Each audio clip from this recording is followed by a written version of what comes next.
Welcome back to the Deep Dive. Today, we're digging into a really quite remarkable book. It's called Thoughts for Change. We Can Do It, written by Dr. A.P.J. Abdul Kalam and Dr. A. Sivathanu Pillai. Came out in 2013. And look, it's more than just a book. People call it a sort of blueprint, a manifesto even, for a new India, built on this really powerful idea that the nation can, and maybe must, dream bigger. So our mission today, let's unpack how they see thought turning into action, fueled by tech, innovation, and moral courage, and what it all means for you. Yeah, and what's really striking, I think, is who wrote it. You've got Dr. Kalam, former president, and Dr. Pillai, a top scientist. These aren't just academics. They were deep in the trenches, technocrats with real-world experience in India's science and defense. That gives them this unique credibility, right, when they talk about self-reliance. And it really sets up their main theme, lighting that fire under India's potential using technology, youth, and innovation. That's a really strong starting point. So, okay, if we follow their thinking, where does this big transformation actually begin? Dr. Kalam famously said, ignited minds are the most powerful resource on the earth. What did he really mean by ignited minds, especially for, national development?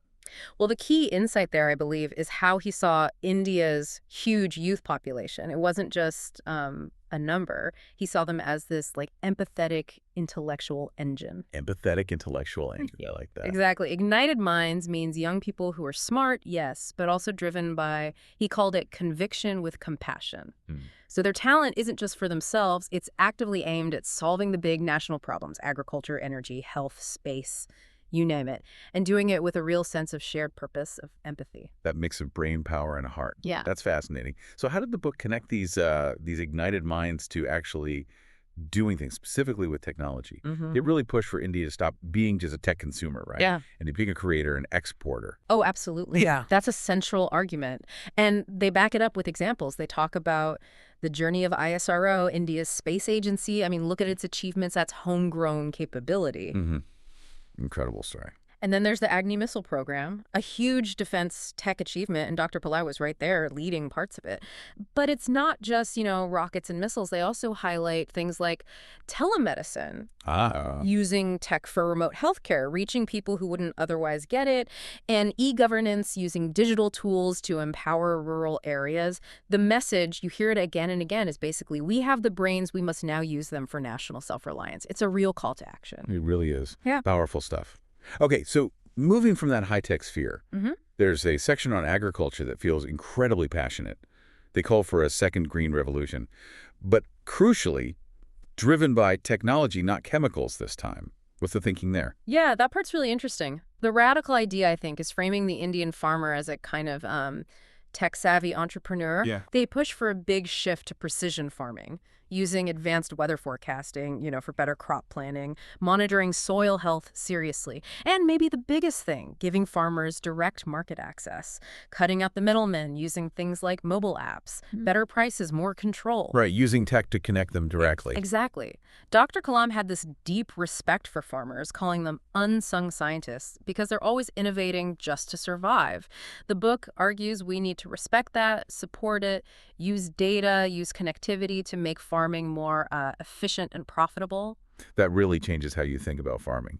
Okay, let's zoom out a bit. Dr. Kalam's famous Vision 2020. It's central to their message. What was that vision actually about? What kind of India did it imagine? Vision 2020, yeah, it's laid out as this detailed blueprint, the goal for India to become an economically developed nation. That means things like affordable healthcare for all, quality education, clean energy, advanced manufacturing, and transparent government. Tall order. Definitely.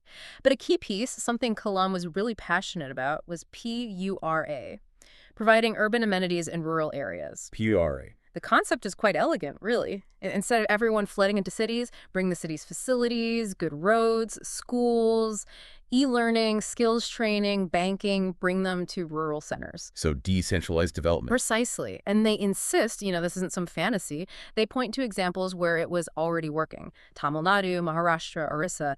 It shows it's practical. It just needs, political commitment and young people getting involved to really scale it up. Bringing the city to the village. Yeah. Yeah, that's a different way to think about growth. Okay, shifting focus slightly. National confidence, strategic strength. This feels like Dr. Pillai's area of expertise comes through strongly here. Right. How do they link this to self-reliance? Very much so. Dr. Pillai's perspective is very direct. He talks about his experiences, the need for India's scientists to stand fearless, Right. even when facing, international sanctions or pressure. Yeah. The book points to successes like indigenous missile tech, naval systems, space communication. These aren't just technical wins. They build national confidence. The core message is really clear. India shouldn't have to beg for security. Right. It must build it ethically and indigenously. It's about achieving strategic independence through your own scientific muscle. Build it, don't beg for it. Okay. And they also thread these really inspiring personal stories throughout the book. How do those stories help drive home that we can do it idea?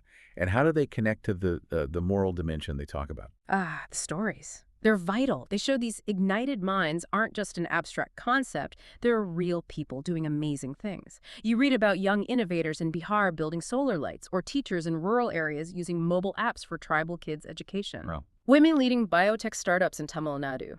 Doctors reaching the remotest villages. These examples, they really make the we can do it spirit tangible.